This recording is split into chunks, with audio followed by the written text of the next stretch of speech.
കേൾക്കുന്നുണ്ട്, ക്ലിയർ ആണ്. അൽഹംദുലില്ലാഹി റബ്ബിൽ ആലമീൻ വസ്സലാത്തു വസ്സലാമു അലാ റസൂലിൽ കരീം വഅലാ ആലിഹി വസഹ്ബിഹി അജ്മഈൻ. മാ ബഅദ്. ഞാൻ പനിയായിട്ടൊക്കെ എടുക്കണ്ടായിരുന്നു, അതുകൊണ്ടാണ് ഞാൻ ക്യാമറ ഓൺ ആക്കാത്തത്. അതിനൊന്ന് ക്ഷമ ചോദിക്കണമായിരുന്നു. അപ്പം എനിക്ക് തന്ന വിഷയം പുറത്ത് നേരത്തെ ആമുഖത്തിൽ പറഞ്ഞ പോലെ കുറേ ഇപ്പോൾ കഴിഞ്ഞൊരു 3-4 വർഷമായിട്ട് വിദേശത്ത് പഠിക്കാൻ പോകാന്നുള്ളത് ഒരു ട്രെൻഡായി മാറിയിട്ടുണ്ട്. ഇപ്പോൾ ഒരു ജില്ല, മലപ്പുറം ജില്ല അല്ലെങ്കിൽ മലബാർ എടുത്തു കഴിഞ്ഞാൽ ഒരു കുടുംബത്തിൽ എങ്ങനെയെങ്കിലും 1-2 പേരോ പുറത്ത് പഠിക്കാൻ ആഗ്രഹമുള്ളവരോ അല്ലെങ്കിൽ പഠിക്കാൻ പോയവരോ ഉണ്ടാവും. പണ്ട് ഒരു കാലത്ത് ഗൾഫിൽ പോണ പോലെയാണ് ഇപ്പം അത് ആയിട്ടുള്ളത്. സ്വാഭാവികമായിട്ടും ഇത് വീട്ടുകാർക്ക്, രക്ഷിതാക്കൾക്ക് ഇതൊരാശങ്കയാണ്. പ്രത്യേകിച്ച് പുറത്ത് കേരളം വിട്ട് അല്ലെങ്കിൽ ഇന്ത്യ വിട്ട് പുറത്ത് പോയി പഠിക്കുമ്പോൾ എന്താണ് അവിടുത്തെ അവസ്ഥ. നമ്മൾ പലപ്പോഴും കേട്ട കുറേ കാര്യം നാട്ടിൽ കാണുന്ന, നേരത്തെ ആമുഖത്തിലും നേരത്തെ വിഷയത്തിൽ ക്ലാസ്സിലൊക്കെ പറഞ്ഞ കുറേ തിന്മകൾ, ഇതിൻ്റെയൊക്കെ ഒരു സോഴ്സ് കേന്ദ്രം പാശ്ചാത്യ രാജ്യങ്ങളാണല്ലോ, അല്ലെങ്കിൽ UK അല്ലെങ്കിൽ US അല്ലെങ്കിൽ യൂറോപ്പാണല്ലോ, അങ്ങോട്ടാണല്ലോ മക്കളെ വിടുന്നത് എന്നുള്ളത് ആശങ്ക സ്വാഭാവികമായിട്ടും പാരൻസിന് ഉണ്ടാവും. അപ്പോൾ തുടക്കത്തിൽ തന്നെ പറയട്ടെ, അങ്ങനെ ഒരു ആശങ്ക ഉണ്ടാവേണ്ട ആവശ്യമില്ല എന്ന് പറഞ്ഞുകൊണ്ട് ഞാൻ തുടങ്ങുക. അത് ഇവിടുത്തെ ഒരു സിസ്റ്റം, അത് ഇവിടുത്തെ രീതി എന്താണെന്ന് പറഞ്ഞുതരാം, എന്നിട്ട് അതിൻ്റെ ഒരു കാരണങ്ങളും പറയാം. ഇപ്പോൾ പറഞ്ഞത് വളരെ ശരി തന്നെയാണ്. ഇവിടെ ഇപ്പോൾ ഒരു യൂണിവേഴ്സിറ്റി ആവട്ടെ അല്ലെങ്കിൽ പുറത്ത് സൂപ്പർ മാർക്കറ്റ് ആവട്ടെ, അതൊരു മദ്യം കിട്ടാൻ വളരെ കേരളത്തിനെക്കാട്ടിയും എളുപ്പമാണ്. ഇവിടെ സൂപ്പർ മാർക്കറ്റിലും കിട്ടും, യൂണിവേഴ്സിറ്റികളിലും പലയിടത്തിലും ബാറുകളും കാര്യങ്ങളും ഉണ്ടാവും. പിന്നെ ഈ ഉദാര ലൈംഗികത എന്ന് പറയുന്നത് പലപ്പോഴും സിലബസെ പഠിപ്പിക്കും. അത് സ്കൂളിൽ പഠിക്കുന്ന കുട്ടികളാണെങ്കിലും യൂണിവേഴ്സിറ്റിയിലാണെങ്കിലും അവരുടെ ക്ലാസ്മേറ്റ്സോ അല്ലെങ്കിൽ അവർ പഠിപ്പിക്കുന്ന മാഷന്മാർ പോലും അധ്യാപകന്മാർ പോലും ചിലപ്പോൾ അതിൻ്റെ ആൾക്കാരായിരിക്കും. പക്ഷേ ഇവിടെ ഇല്ലാത്ത ഒരു ഇത് പറഞ്ഞാൽ നാട്ടിലുണ്ടായി ഇല്ലാത്ത പിയർ പ്രഷർ ഇല്ല എന്നുള്ളതാണ്. അതിലൊരാൾ അത് നിർബന്ധിക്കാനോ ആ രീതിയിൽ സ്വാധീനിക്കാനോ അങ്ങനെ ശ്രമം ഉണ്ടാവില്ല. ഒരാൾ മുസ്ലിം ആണെങ്കിൽ അത് റെസ്പെക്റ്റ് ചെയ്യുന്നുള്ളതാണ്. അതുകൊണ്ട് തന്നെ ഇപ്പോൾ ഇവിടെ യൂണിവേഴ്സിറ്റികളിൽ, ഇപ്പോൾ ഇവിടുത്തെ യൂണിവേഴ്സിറ്റിയിലാണ് കുട്ടികൾ പഠിക്കാൻ വരുന്നത്. ഇവിടുത്തെ എല്ലാ യൂണിവേഴ്സിറ്റികളിലും ജുമാ ഉണ്ട്. അപ്പോൾ അത് ഇന്ത്യയിൽ പോലുള്ള യൂണിവേഴ്സിറ്റി ഇല്ലാത്തൊരു കാര്യമാണ്. അത് ഇവിടെ എല്ലാ യൂണിവേഴ്സിറ്റികളിലും ജുമാ ഉണ്ട്. ഇപ്പം ഞാൻ പഠിക്കുന്ന യൂണിവേഴ്സിറ്റിയിൽ 2 ജുമാ ഉണ്ടാവാറുണ്ട്. കാരണം സമയത്തിൻ്റെ ഇത് വെച്ചിട്ട് ഒരു അരമണിക്കൂർ ഗ്യാപ്പ് ഇട്ടിട്ട് 2 ജുമാ ഉണ്ടാവലുണ്ട്. പിന്നെ ഇവിടെ എല്ലാ യൂണിവേഴ്സിറ്റികളിലും ഇവിടെ ഐസോക്ക് എന്ന് പറഞ്ഞിട്ടുള്ള ഇസ്ലാമിക് സ്റ്റുഡൻസ് യൂണിയൻ ഉണ്ടാവും. അവരാണ് ഈ ജുമാ സംഘടിപ്പിക്കലും അതുപോലെ തറാവി, നോമ്പ്, അതുകൂടാതെ ടോക്കുകൾ, കാര്യങ്ങൾ നമ്മുടെ നാട്ടിലെ SI ഉള്ള പോലെ തന്നെ അതിൻ്റെ ഒരു വേറെ രീതി. പ്രത്യേകിച്ച് മുസ്ലിം കുട്ടികൾക്ക് വേണ്ടിയിട്ടുള്ള, അതിന് ബോയ്സിന് വേറെ ഗേൾസിന് വേറെ ആയിട്ടുള്ള സംവിധാനങ്ങളായിട്ടുള്ള ഇവിടെ എല്ലാ യൂണിവേഴ്സിറ്റികളും ഉണ്ടെന്ന് മാത്രമല്ല, അങ്ങനത്തെ പ്രോഗ്രാംസ് അവർ വളരെ ആക്റ്റീവാണ്. പിന്നെ അതിലുള്ള സൗണ്ട് ക്ലിയർ ആണല്ലേ?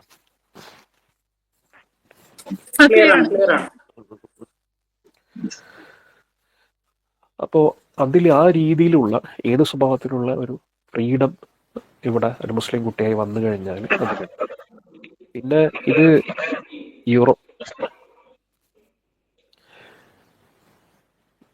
പിന്നെ അടുത്ത ഒരു 4-5 വർഷമായിട്ട് ഇവിടെ US-ലാവട്ടെ, UK-ലാവട്ടെ, യൂറോപ്പിലാവട്ടെ, നമ്മളെ നാട്ടിൽ തന്നെ ഇവിടെ വന്ന് സെറ്റിലായിട്ടുള്ള പ്രവർത്തനം തുടങ്ങിയ പ്രസ്ഥാന സംഘടനകളുണ്ട്.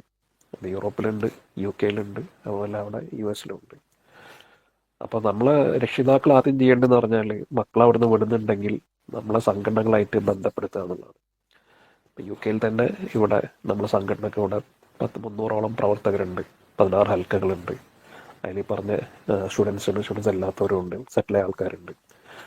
അപ്പോൾ ആദ്യം രക്ഷിതാക്കൾ ചെയ്യേണ്ട ഒരു പണി എന്ന് പറഞ്ഞാൽ ഈ കുട്ടികളെ പറഞ്ഞേക്കുമ്പോൾ അത് ഇവിടുത്തെ നമ്മളെ സംഘടനകളെ, പ്രസ്ഥാനങ്ങളെ ബന്ധപ്പെടുത്തുക എന്നുള്ളതാണ്.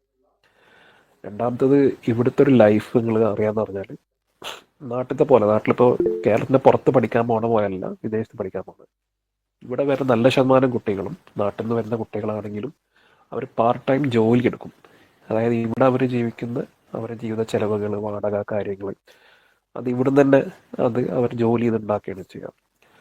അപ്പം അതുകൊണ്ട് ഇവിടെ ഇസ്ലാമികപരമായിട്ട് ഈ സാധ്യതകളുള്ള സമയത്തും ഇവിടെ പലപ്പോഴും കുട്ടികൾക്ക് ഈ രീതി, അതായത് അവർ ജോലി ചെയ്യണം, അവർ പഠിക്കണം, ജോലികൾ എളുപ്പമുള്ള ജോലികളാവില്ല പലപ്പോഴും.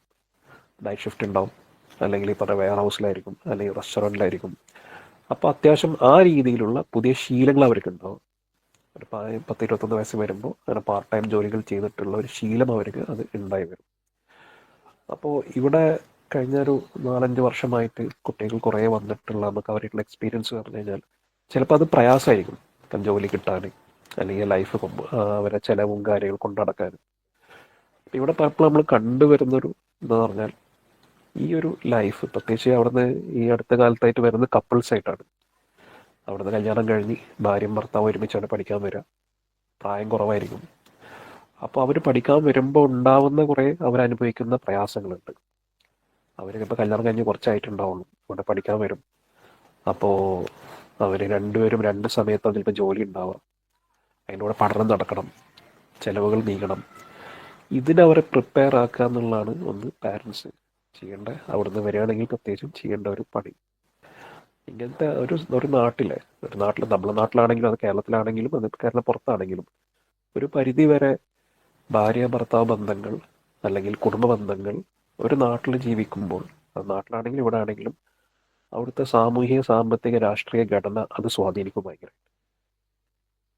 ഇപ്പോൾ ഒരു കാലത്ത് നമുക്ക് ഉണ്ടായിരുന്ന, അതായത് ഇപ്പം എൻ്റെ ഉപ്പ അല്ലെങ്കിൽ എൻ്റെ കാലത്ത് ഉള്ള ഒരു എളുപ്പമായിരിക്കില്ല ഇനി വരെ തലമുറക്ക് ഒരു വീടുണ്ടാക്കാനോ സ്ഥലം മേടിക്കാനോ ജോലി കിട്ടാനോ അല്ലെങ്കിൽ പഠിച്ച് ജോലി കിട്ടാനോ അത്ര എളുപ്പമല്ല. ഒരു കാലത്ത് ഒരു ഡിഗ്രി കഴിഞ്ഞാൽ പെട്ടെന്ന് ജോലി കിട്ടായിരുന്നു. ഇപ്പം ഡിഗ്രി കഴിഞ്ഞിട്ട് കാര്യമില്ല, ഏതൊരു പ്രത്യേക ഡിഗ്രി ചെയ്താൽ മാത്രം അതും ജോബ് മാർക്കറ്റ് ഭയങ്കര പ്രയാസമാണ്. ഒരു കാലത്ത് സാധനങ്ങൾ വളരെ വില കുറവായിരുന്നു. സാധനങ്ങൾ മാത്രമല്ല, ഒരു വീട് വെക്കാൻ, ഒരു വണ്ടി മേടിക്കാൻ, സ്ഥലം എടുക്കാൻ, അല്ലെങ്കിൽ ഒരു കാലത്ത് നമുക്ക് തറവാട് സ്ഥലങ്ങൾ കുറേ ഉണ്ടായിരുന്നു. അപ്പം അത് കുറഞ്ഞ് കുറഞ്ഞ് വരികയാണ്. അപ്പോൾ ആ രീതി നോക്കുകയാണെങ്കിൽ നമ്മളെ ഒരു പുതിയ തലമുറ അവർ ആ രീതിയിലുള്ള ഒരു വലിയ ഹാർഷായിട്ടുള്ള റിയാലിറ്റിയിലാണ് അവർ ജീവിക്കാൻ പോകുന്നത്. ആ ഒരു റിയാലിറ്റി ഫേസ് ചെയ്യാൻ നമ്മളവരെ പഠിപ്പിക്കുന്നുണ്ടോ ഇല്ലേ എന്നുള്ളതാണ് നമ്മൾ ആദ്യം നോക്കേണ്ടത്. നമ്മൾ വീട്ടിലുള്ള തസ്കിയ, തർബിയ, ഖുർആൻ പഠനം കാര്യങ്ങളൊക്കെ അതിൻ്റെ കൂടെ തന്നെ ഈ ഒരു റിയാലിറ്റി വളരെ ജീവിക്കാൻ പ്രയാസമുള്ള ഈ രീതിയിൽ സാമ്പത്തിക സാമൂഹിക രാഷ്ട്രീയ സ്വഭാവത്തിൽ പ്രയാസമുള്ള ഒരു പുതിയ ലോകമാണുള്ളത്. ചേഞ്ച് വളരെ പെട്ടെന്നായിട്ടാണ് നടക്കുന്നത് ഇങ്ങനത്തെ കാര്യങ്ങൾ. അതിന് അവരെ ഫേസ് ചെയ്യാൻ സ്വഭാവത്തിലുള്ള ഒരു സന്നദ്ധത നമ്മൾ ആക്കുന്നുണ്ടോ എന്നുള്ളതാണ് ഒന്ന്.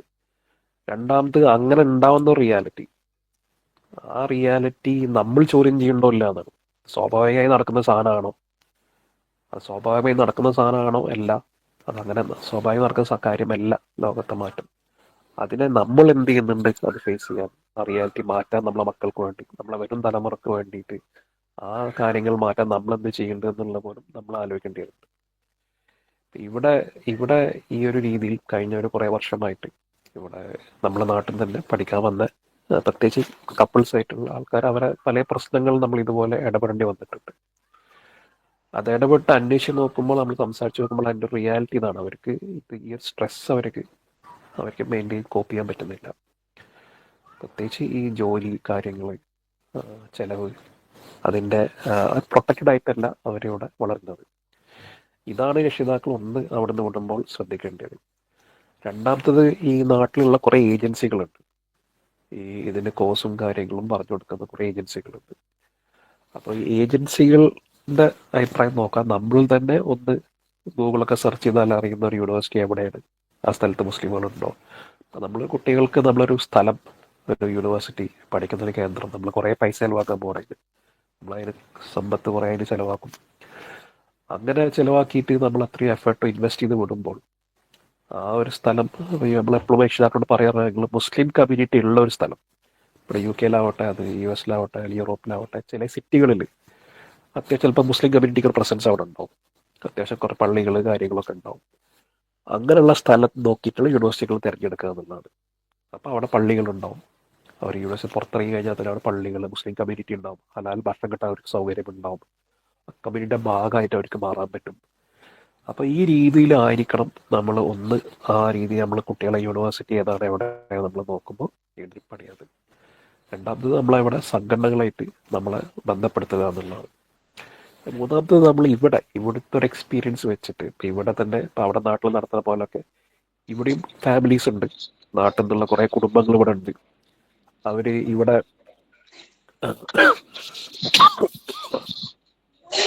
അപ്പോൾ ഇവിടെയും കുട്ടികളെ ആശങ്ക, കുട്ടികൾ സ്കൂളിൽ പഠിക്കും, ഇപ്പം എൻ്റെ മക്കൾ സ്കൂളിലാണത്. അപ്പോൾ സ്കൂളിൽ പഠിക്കുമ്പോൾ ഉള്ള കുട്ടികളെ വളർത്തുമ്പോഴുള്ള ആശങ്കകൾ, അതിൽ ഇവിടെ നമ്മൾ മനസ്സിലാക്കിയത്, അല്ലെങ്കിൽ നമ്മളെ കുട്ടികളോട് പറഞ്ഞു കൊടുക്കാറ്, നമുക്ക് തന്നെ പാരന്റിങ് ക്ലാസ് വെക്കുമ്പോൾ നമ്മൾ കൊടുക്കാറുള്ള, നമ്മളെ സംഘടന പാരന്റിങ് ക്ലാസ് വെക്കുമ്പോൾ കൊടുക്കാറുള്ള സന്ദേശം പറഞ്ഞാൽ, നമ്മളെ സാധാരണ എല്ലാം പറയുന്ന കൂടെ തന്നെ കുട്ടികൾക്കൊരു കോസ് കൊടുക്കുക എന്നുള്ളതാണ്. അത് നമ്മൾ കുട്ടികൾക്ക് ഒരു കോസ് കൊടുക്കുക എന്നുള്ളതാണ്. അവർക്ക് വെറും, അതായത് നമ്മളെ ഖുർആൻ പഠനം, അതിൻ്റെ തർബിയ തസ്കിയ എല്ലാം വീട്ടിൽ കൂടെ തന്നെ കുട്ടികൾക്ക് ഒരു കോസ് കൊടുക്കുക എന്നുള്ളതാണ്. അപ്പം ഇവിടുത്തെ ഒരു അന്തരീക്ഷം പറഞ്ഞാൽ, ഇപ്പോൾ UK-യിലത്തെ ഇതിൽ നിന്നാണ് ഞാൻ സംസാരിക്കുന്നത്. ലോകത്തുള്ള എല്ലാ മുസ്ലിം സംഘടനകളും കേന്ദ്രം കൂടിയാണ് UK. അപ്പോൾ ഇവിടെ ഇപ്പോൾ ഉദാഹരണം പറഞ്ഞു കഴിഞ്ഞാൽ, ഇപ്പോൾ പലസ്തീൻ കഴിഞ്ഞൊരു വർഷം മുതൽ, അല്ലെങ്കിൽ 14 മാസം മുതൽ ഇവിടെ എല്ലാ ശനിയാഴ്ചയും ഇവിടെ എല്ലാ സിറ്റികളിലും, ഇവിടെ എല്ലാ പ്രധാനപ്പെട്ട ടൗണുകളിലും എല്ലാ ശനിയാഴ്ചയും എന്തുണ്ടാവും, പ്രൊട്ടസ്റ്റും പ്രകടനങ്ങളും ഉണ്ടാവും. ഇത് കൂടാതെ 2 മാസം കൂടുമ്പോൾ ഒരിക്കൽ വലിയ പ്രകടനങ്ങളും ഉണ്ടാവും. പക്ഷെ എല്ലാ ശനിയാഴ്ചയും വിത്തൗട്ട് ഫെയിൽ എന്തുണ്ടാവും, കഴിഞ്ഞ ഒരു 14 മാസമായിട്ട് എല്ലാ ശനിയാഴ്ചയും വിത്തൗട്ട് ഫെയിൽ എന്തുണ്ടാവലുണ്ട്, ഈ പറഞ്ഞ പ്രൊട്ടസ്റ്റും പ്രകടനങ്ങളും പലസ്തീന് വേണ്ടി ഉണ്ടാവലുണ്ട്. ഇവിടെ നമ്മളെ സംഘടനയിൽ നമ്മൾ കൊടുത്ത ആഹ്വാനം പറഞ്ഞാൽ അതെല്ലാത്തിനും ഫാമിലി ആയിട്ട് എല്ലാവരും പോകണം എന്നുള്ളതാണ്. ഇവിടെ ഇപ്പോൾ ഏകദേശം ശനിയാഴ്ചകൾ എന്തായിട്ടുണ്ട്, നമ്മളെ പ്രത്യേകിച്ച് നമ്മുടെ പ്രസ്ഥാനങ്ങളുടെ ഇടയിലൊക്കെ അത് കുടുംബമായിട്ട് അതിന് പോവാ, പ്രൊട്ടസ്റ്റുകൾക്ക് പോവാ, കാര്യങ്ങളിൽ പോവാ എന്നുള്ള ഒരു ശീലമായിട്ട് അത് മാറിയിട്ടുണ്ട്. അപ്പം കുട്ടികൾക്ക് ആ കോഴ്സ് കൊടുക്കുമ്പോൾ തന്നെ, കുട്ടികൾക്ക് അങ്ങനെ ഒരു പൊളിറ്റിക്കൽ എഡ്യൂക്കേഷൻ കുടുംബത്തിന് കൊടുക്കുമ്പോൾ തന്നെ വളരെ വളരെ പ്രാധാന്യമായിട്ട് നമ്മൾ ഇവിടെ ചെയ്യുന്ന ഒരു കാര്യമാണ് കുട്ടികൾക്ക് ആ പൊളിറ്റിക്കൽ എഡ്യൂക്കേഷൻ കൊടുക്കുക എന്നുള്ളത്. അപ്പോൾ പലപ്പോഴും നമ്മൾ കാണുക പറഞ്ഞാൽ, നമ്മളെക്കാട്ടിയും കൂടുതൽ അവയർ ഇതിൽ, അവർക്ക് നമ്മളെക്കാട്ടിയും കൂടുതൽ ഇതിലൊരു ശ്രദ്ധ ഉള്ളത് കുട്ടികൾക്കാണ് പലപ്പോഴും ഉണ്ടാവുക. ഇപ്പോൾ നമ്മൾ സാധനം മേടിക്കാൻ പോകുമ്പോൾ, അല്ലെങ്കിൽ നമ്മളൊരു സൂപ്പർ മാർക്കറ്റിലോ കടകളിലോ മാർക്കറ്റിലോ സാധനം മേടിക്കുമ്പോൾ, പലപ്പോഴും നമ്മളെ മക്കളൊന്ന് പറയും ഇത് മറ്റേ ഇസ്രായേൽ പ്രൊഡക്റ്റാണ്, അല്ലെങ്കിൽ ഇസ്രായേൽ സപ്പോർട്ട് ചെയ്യുന്ന പ്രൊഡക്റ്റാണ്, കമ്പനിയാണ്, അവർക്ക് എൻ്റെ ആപ്പ് ഉണ്ടാവും. മക്കളതിൽ വളരെ വിജിലൻ്റാണ്. അപ്പോൾ ആ രീതിയിലുള്ളൊരു കോസ് കൊടുക്കുമ്പോഴാണ് എന്ത് ചെയ്യുക, മറ്റേ നമ്മൾ മക്കളിൽ നിന്നൊന്നും വിടരുത്, അതൊരു സമരമാണ്, അവിടെ പോയ പ്രശ്നം ഉണ്ടാവും, അല്ലെങ്കിൽ അതിതാവും, അതായത് സമയം ചിലവാക്കുക, വേസ്റ്റ് അല്ലേ, ആ രീതിയിലാക്കി തീർത്തതിനാൽ അവർ വേറെ പല കാര്യങ്ങളിലും അവരെ ശ്രദ്ധ തിരിച്ച് മാത്രമല്ല വേറെ പലതിലും അവർ ഇതാക്കാൻ തുടങ്ങും. അപ്പം അങ്ങനെ ഒരു പൊളിറ്റിക്കലി കോൺഷ്യസ് ആയിട്ടുള്ള ഒരു എഡ്യൂക്കേഷൻ നമ്മൾ പലപ്പോഴും കുടുംബങ്ങളിൽ അത് കൊടുക്കണം എന്നുള്ളതാണ് ഇവിടെ നമ്മൾ പലപ്പോഴും പാരൻസിനോട് മറ്റു കുട്ടികളോട് നമ്മൾ പറയാറുള്ള നിർദ്ദേശങ്ങൾ ഉള്ളത്. പിന്നെ ഉള്ളത് നമ്മൾ അതിൻ്റെ കൂടെ തന്നെ ഇവിടെ ഇപ്പോൾ ഉദാഹരണം ഇപ്പോൾ ഇത് പലസ്തീൻ്റെ പറഞ്ഞു, അതായത് അതല്ലാതെ തന്നെ ഇവിടുത്തെ ഒരു പശ്ചാത്തലം വെച്ചിട്ട് മുസ്ലിം ലോകത്തുള്ള എവിടെ, ഇപ്പോൾ ഇന്ത്യയിലത്തെ ഇഷ്യൂസ് ആണെങ്കിലും, അത് ഉയ്ഗുർ ആണെങ്കിലും റോഹിംഗ്യ ആണെങ്കിലും എല്ലാതും ഇവിടെ അതിൻ്റെ പ്രകടനങ്ങളും കാര്യങ്ങളിലും ഇതൊക്കെ ഉണ്ടാവും. അപ്പോൾ അതൊക്കെ നമ്മൾ കുട്ടികളെ ഇൻവോൾവ് ആക്കലുണ്ട്. അതിൽ ഇൻവോൾവ് ആക്കിയിട്ടാണ് എന്ത് ചെയ്യല്, അത് കുട്ടികൾ ഇപ്പോൾ എത്രത്തോളം പറഞ്ഞാൽ, ഇപ്പോൾ പല നമ്മളെ സംഘടനയിലുള്ള കുട്ടികൾ അവർ തന്നെ ഗ്രൂപ്പൊക്കെ ഉണ്ട്, അതിൽ അവർ ആവേശത്തിൽ ചോദിക്കൽ അടുത്ത പ്രൊട്ടസ്റ്റ് എന്താണ്, അവരെ എപ്പോഴാണ് അവിടെ വരിക, അവിടെ നിന്ന് കണ്ടുമുട്ടാൻ പറ്റുമോ. അപ്പം അങ്ങനെ ഒരു ഇതാക്കി തീർക്കുമ്പോൾ തന്നെ കുട്ടികളൊരു ഫോക്കസ്, അപ്പം വേറെ നമ്മൾ ഈ പറഞ്ഞ ലിബറലിസോ കാര്യങ്ങളോ എന്താണെങ്കിലും അതിൽ നിന്ന് ശ്രദ്ധ ഭയങ്കരമായിട്ട് വിട്ടു പോകുന്നുള്ളതാണ് അതിലുള്ളത്. അങ്ങനെ ഒരു പൊളിറ്റിക്കലി കോസ് കൊടുക്കുക, ആ രീതിയിൽ അവരെ അവയറാക്കുക എന്നുള്ളത്. ഉദാഹരണമായിട്ട് അതിനൊരു ഉദാഹരണം പറയാൻ വേണ്ടി മാത്രമാണ് 2 ഉദാഹരണങ്ങൾ പറയാനുള്ളത്. ഒന്ന്, ഇപ്പോൾ നടക്കുന്ന വംശഹത്യ, പലസ്തീനിൽ നടക്കുന്ന വംശഹത്യ. ആ വംശഹത്യ എന്താണെന്നത് മനസ്സിലാക്കേണ്ടത് എങ്ങനെയാണെന്നുള്ളത്. ഇവിടുത്തെ സൗകര്യങ്ങൾ കൂടി ഉള്ളതുകൊണ്ടാണ്. ഇപ്പം ഇവിടുന്ന് യാത്രാ സൗകര്യങ്ങൾ യൂറോപ്പിനുള്ളിലൊക്കെ എളുപ്പമാണ്, നാട്ടിലത്ര എളുപ്പമല്ല. പക്ഷേ ഇവിടെ സൗകര്യങ്ങൾ ഉപയോഗിച്ചുകൊണ്ട് ഇവിടെ കഴിഞ്ഞ മാസം നമ്മളെ സംഘടന കുട്ടികളെ, ടീൻസ് പ്രായമുള്ള കുട്ടികളെ ബോസ്നിയയിൽ അവിടെ നടന്ന വംശഹത്യ പഠിക്കാൻ വേണ്ടി 5 ദിവസം അങ്ങനെ കുട്ടികളെ ബോസ്നിയയെ കൊണ്ടുപോയി. അവിടെ വംശത്തിൽ അതിൽ വിക്ടംസ് ആയിട്ടുള്ള സ്ത്രീകൾ, അവരെ മക്കൾ, അതിന് റീഹാബിലിറ്റേഷൻ സെൻ്ററുകൾ, നേതാക്കന്മാർ, അവരായിട്ട് കുട്ടികൾ 5 ദിവസം അവരായിട്ടുള്ള സമ്പർക്കം വെച്ചിട്ടാണ് കുട്ടികൾ തിരിച്ചു വരുന്നത്. അത് അവരെ ജീവിതത്തിൽ ഉണ്ടാക്കുന്ന ഒരു മാറ്റം വലുതാണ്.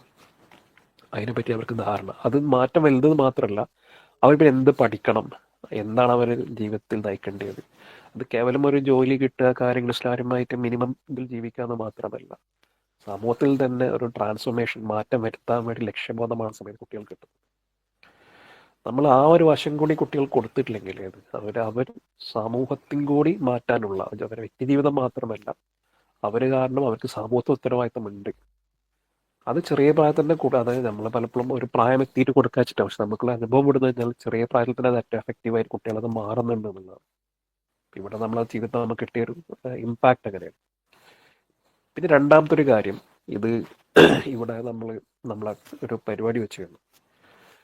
അപ്പോൾ ആ പരിപാടിയിൽ നമ്മൾ കുട്ടികളോട്, അപ്പോൾ ഈ പറഞ്ഞ പോലെ ഈ ഉദാര ലൈംഗികത, LGBTQ കാര്യങ്ങൾ, ഇത് നാട്ടിൽ നിന്നും ഈ പ്രോഗ്രാംസ് ഒക്കെ നാട്ടിൽ നിന്നും ഇങ്ങോട്ട് മെസ്സേജുകൾ വരും, പോസ്റ്ററുകൾ വരും, അതിൻ്റെ സന്ദേശങ്ങൾ, പ്രബോധന ലേഖനങ്ങൾ ഇങ്ങോട്ട് വരും. അപ്പോൾ അതിൻ്റെ ഒരു ഇമ്പാക്റ്റ് സ്വാഭാവികമായി നമ്മളെ മലയാളി കുടുംബങ്ങളിൽ, നമ്മുടെ പ്രസ്ഥാന കുടുംബങ്ങളിലും ഉണ്ടാവും.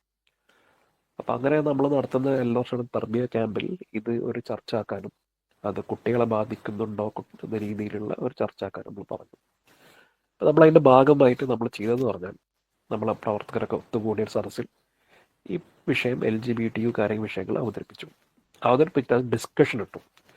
അപ്പം ഡിസ്കഷനിൽ ഇട്ടപ്പോൾ നമ്മൾ ചെയ്തതെന്ന് പറഞ്ഞാൽ, അത് ഗ്രൂപ്പ് ഡിസ്കഷൻ ആക്കി. അതായത് അവിടെ ഉള്ള പ്രവർത്തകരെ, സ്ത്രീകളും പുരുഷന്മാരുടെ പ്രവർത്തകരെ വേർതിരിച്ച് അവരോരോ ഗ്രൂപ്പുകളാക്കി വേർതിരിച്ചിട്ട് അവരെ അതുമായി ബന്ധപ്പെട്ട 2 ചോദ്യങ്ങൾ കൊടുത്ത് ഡിസ്കസ് ചെയ്യാൻ പറഞ്ഞു.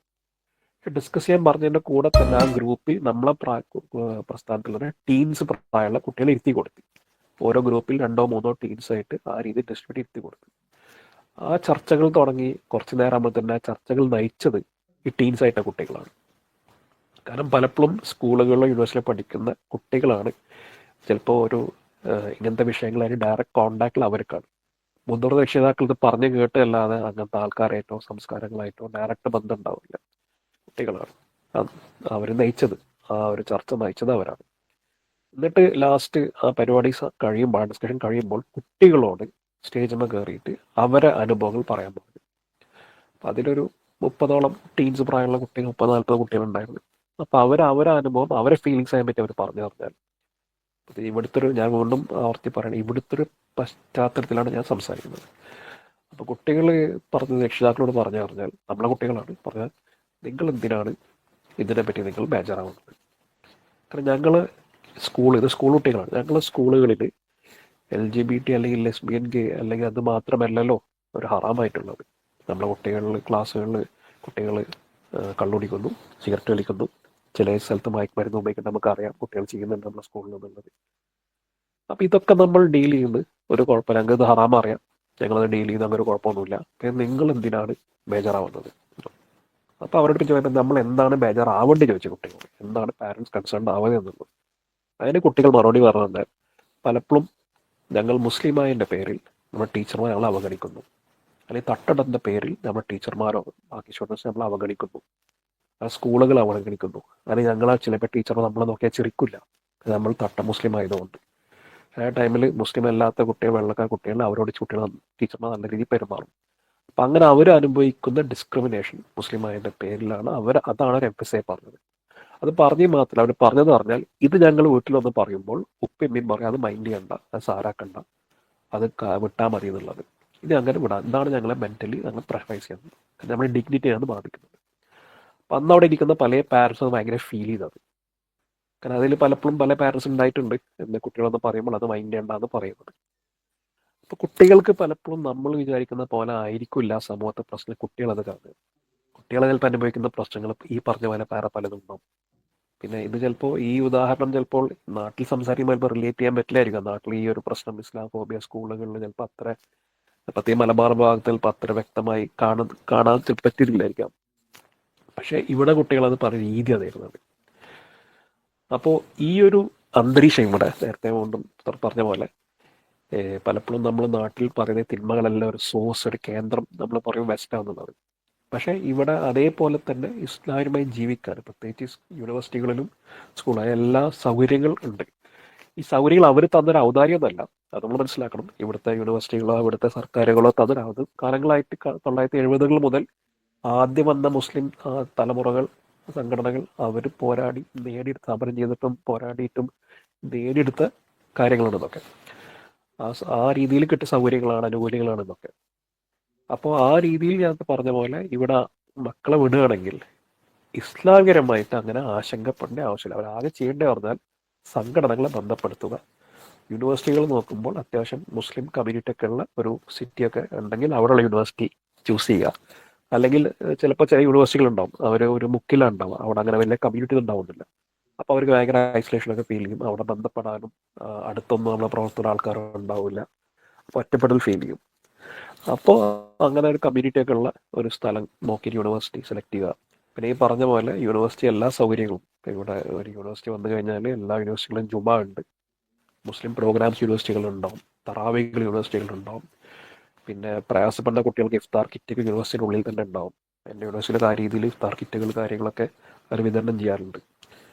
പിന്നെ ഈ പറഞ്ഞ കുട്ടികളെ ഇവിടെ വരുമ്പോൾ ആ ഒരു ലൈഫ് ചിലപ്പോൾ അതിനപ്പുറം അവർ ജീവിക്കുന്ന അവർ ജോലി കാര്യങ്ങൾ, പ്രത്യേകിച്ച് കല്യാണം കഴിഞ്ഞ കപ്പിൾസ് വരുമ്പോൾ അതിനവർ പ്രിപ്പയർ ചെയ്യുക എന്നുള്ളതാണ് കുട്ടികളെ. പലപ്പോഴും അങ്ങനത്തെ ഇഷ്യൂസാണ് അവരെ ഭയങ്കര ബാധിക്കുകയും ചെയ്യുക. ഒരു ഒരു നാട്ടിലെ സാമൂഹ്യ രാഷ്ട്രീയ അന്തരീക്ഷം ഭയങ്കരമായിട്ട്, അല്ലെങ്കിൽ സാമ്പത്തിക അന്തരീക്ഷം ഭയങ്കരമായിട്ട് അവരുടെ ജീവിതം ശൈലി അത് നിർണായക ഘടകമായി മാറും. അപ്പം അതിൽ നമ്മൾ അവരെ ആ ശ്രദ്ധ നമ്മളെ കുട്ടികളും നാട്ടിലാണെങ്കിലും ഇവിടെ ആണെങ്കിലും ആ രീതിയിലൊരു അവയർനെസ് അവരോട് ഉണ്ടാവുക. ആ ഒരു പൊളിറ്റിക്കൽ എഡ്യൂക്കേഷൻ, അതായത് ഈ ഒരു ധാരണ ആദ്യം രക്ഷിതാക്കൾക്ക് ഉണ്ടാവുക, നമ്മൾ ജീവിച്ച അല്ലെങ്കിൽ 20 വർഷം മുമ്പ് ജീവിച്ച ഒരു സൗകര്യമല്ല ഇന്നുള്ളത്, കാര്യങ്ങൾ മാറിയിട്ടുണ്ട്. മാറിയിട്ട് മാത്രമല്ല പ്രയാസമാണായിട്ടുള്ളത്. പ്രത്യേകിച്ച് ഈ പറഞ്ഞ് ജീവിക്കാനുള്ള ഒരു ബേസിക് മിനിമം കിട്ടുക എന്നുള്ളത് പ്രയാസമാണ് മാറിയിട്ടുള്ളത്. അതിന് നമ്മൾ അവരെ സജ്ജരാക്കുക മാത്രമല്ല, ആ അവസ്ഥ മാറ്റാൻ വേണ്ടി നമ്മൾ പോലും ഒരു സംഘടനാ രീതിയിലോ ഒരു പ്രസ്ഥാന രീതിയിലോ നമ്മൾ അതിനു വേണ്ടി സമരം ചെയ്യുക, പോരാടുക എന്നുള്ളതാണ്. അത് നമ്മളെ മക്കൾക്ക് വേണ്ടി സൗകര്യമുള്ള, നമ്മളെ മക്കൾ, അവരെ മക്കൾ, ഭാവി തലമുറക്ക് വേണ്ടിയിട്ട് അങ്ങനെ സൗകര്യമായിട്ടുള്ള ഒരു ഒരു അന്തരീക്ഷം അല്ലെങ്കിൽ ഒരു ലോകഘടന മാറ്റാൻ വേണ്ടി നമ്മൾ ആ രീതിയിൽ പോരാടുക എന്നുള്ളതാണ്. അതാണ് അവർക്കും സൗകര്യം ജീവിക്കാൻ പറ്റുള്ളൂ. അല്ലെങ്കിൽ നമ്മളത് സ്വാഭാവികമായി വരുന്ന മാറ്റങ്ങളാണിത്. അതിഞ്ഞ് അങ്ങനെ അങ്ങനെ നമ്മൾ വിചാരിച്ച് പോവുകയാണെങ്കിൽ ഇനി വരുന്ന തലമുറക്ക് ജീവിക്കാനുള്ള ഭയങ്കര പ്രയാസമായിട്ട് മാറുന്നുണ്ട്. അതുകൊണ്ട് ചിലപ്പോൾ അവർ പല നമ്മൾ ആഗ്രഹിക്കുന്ന കുറേ കാര്യം ജീവിതത്തിൽ മാറ്റി വെച്ചിട്ട് വരും. കല്യാണം കഴിക്കുക, കുട്ടികളുണ്ടാവുക, കാര്യങ്ങൾ അത് മാറ്റി വെക്കാനുള്ള കാരണം ട്രെൻഡോ കാര്യങ്ങളോ ആയിരിക്കില്ല, അല്ലെങ്കിൽ അത് പ്രത്യയശാസ്ത്ര വിശ്വാസങ്ങളായിരിക്കില്ല. അത് ഈ പറഞ്ഞ വളരെ മെറ്റീരിയൽ ആയിട്ടുള്ള പ്രയാസങ്ങൾ കാരണമായിരിക്കും. പിന്നെ മൂന്നാമത്തെ പറഞ്ഞ പോലെ ഇവിടെ നമ്മൾ ചെയ്യുന്ന കുട്ടികൾക്കൊരു കോഴ്സ് കൊടുക്കുക എന്നുള്ളതാണ്, എത്ര ചെറുതാണെങ്കിലും. ഇവിടെ നമ്മളെ സംഘടനയിൽ ഇവിടെ 12-13 വയസ്സാകുമ്പോൾ തന്നെ കുട്ടികൾക്ക് ആ രീതിയിൽ ഓറിയന്റേഷൻ കൊടുത്തു തുടങ്ങും. അവർ അങ്ങനത്തെ പഠനങ്ങൾ, അങ്ങനത്തെ പരിപാടികൾ, അങ്ങനത്തെ കൂട്ടായ്മയിലുള്ള അവർക്കുള്ള സമ്പർക്കങ്ങൾ, അതിലവരെ പ്രവേശിപ്പിക്കൽ, ആ രീതിയിൽ തന്നെ ഇവിടെ നമ്മൾ തുടങ്ങാറുണ്ട്. അങ്ങനെ കോഴ്സ് കൊടുക്കുമ്പോൾ തന്നെ അവരെ വ്യക്തി ജീവിതം മാത്രമല്ല, അവർക്കൊരു ഉത്തരവാദിത്ത ബോധം സമൂഹത്തിന് വേണ്ടി കൂടി നമ്മൾ എന്ത് ചെയ്യുന്നു, ഉത്തരവാദിത്തം എനിക്കുണ്ട് എന്നുള്ളത്. അപ്പം നമ്മളൊരിക്കലും അവർ ചെറിയ പ്രായം എന്ന് പറഞ്ഞ് മാറ്റം ശരി, അവരാണ് ആ പ്രായത്തെ ഭയങ്കര ഗ്രാസ്പിങ് അവർക്ക് ഉണ്ടാവും, അതിൻ്റെ ഒരു ഇമ്പോർട്ടൻസ് പെട്ടെന്ന് മനസ്സിലാവുകയും ചെയ്യും. അപ്പം ഈ കുറച്ച് കാര്യങ്ങളാണ് ഇവിടുത്തെ ഒരു വിദ്യാഭ്യാസ രീതി, അതുപോലെ കുട്ടികളെ എങ്ങനെ വിടാൻ. കാരണം പലപ്പോഴും രക്ഷിതാക്കൾ അവരെ മക്കളെ വിടുമ്പോൾ ഇവിടെ വരെ നല്ല ശതമാനം കുട്ടികൾ ഇങ്ങോട്ട് വിടുമ്പോൾ രക്ഷിതാക്കളും ധാരണ പറഞ്ഞാലൊരു അവരൊരു സ്വപ്നം പറഞ്ഞാൽ, ആഗ്രഹം പറഞ്ഞാൽ ഇവിടെ പഠിച്ച് 2 വർഷത്തെ കോഴ്സ് തിരിച്ചു പോയാൽ മാത്രമല്ല, അവിടെ പലരും ഇവിടെ തന്നെ കണ്ടിന്യൂ ചെയ്യും അവരുടെ ജീവിതം, അവരുടെ ലൈഫും. ഇവിടെ നിന്ന് പിന്നെ ഇവിടെ തന്നെ ഇവിടുത്തെ ആൾക്കാരായി ഇവിടുത്തെ മാറലാണ്. അപ്പൊ ആ രീതിയിൽ നോക്കുമ്പോൾ ഇതൊക്കെ നമ്മൾ എന്ത് ചെയ്യാണ്, അവരെ മക്കൾ കാര്യങ്ങൾ, അതിന് നമ്മൾ ഉത്തരവാദിത്തം, നമ്മൾ ക്രിയേറ്റ് ചെയ്യുന്ന അവയർനെസ്, നമ്മൾ കൊടുക്കുന്ന ഒരു പൊളിറ്റിക്കൽ എഡ്യൂക്കേഷൻ, ഇതൊക്കെ അതിന്റെ ഭാഗമായിട്ട് നമ്മൾ എന്ത് ചെയ്യേണ്ടതുണ്ട്, അവർക്ക് പറഞ്ഞു കൊടുക്കേണ്ടതുണ്ട്. അത് നമ്മൾ ഒറ്റക്കല്ല, സംഘടിച്ച് തന്നെ നമ്മൾ ആ സമൂഹത്തിൽ അത് ചെയ്യേണ്ടത്. ഇങ്ങനത്തെ കുറച്ച് കാര്യങ്ങൾ പറഞ്ഞുകൊണ്ട് ഞാൻ വാക്കുകൾ അവസാനിപ്പിക്കുകയാണ്. എന്താ പറയുക, അൽഹംദുലില്ലാഹി റബ്ബിൽ ആലമീൻ.